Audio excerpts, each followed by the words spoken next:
देख रहे हैं भोजपुरी पब्लिक न्यूज़। और आज की इस वीडियो में हम बात करेंगे पावर स्टार पवन सिंह के चैता गाने के बारे में।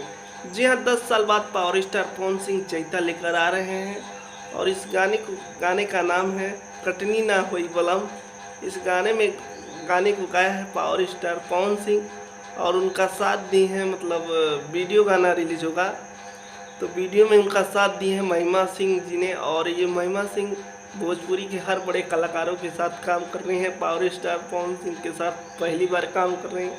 तो ये गाना कल रिलीज होगा, यानी कल सुबह 6:30 बजे बे म्यूजिक के ऑफिशियली यूट्यूब चैनल पर पवन सिंह का गाना कटनी ना होई बलम गाने को रिलीज कर दिया जाएगा। तो इस गाने को कितना देखने के लिए उत्साहित है कमेंट करके बताइए। और हमारे चैनल भोजपुरी पब्लिक न्यूज़ पे नए हैं तो चैनल को जरूर सब्सक्राइब कीजिए और लाइक कीजिए और शेयर कीजिए।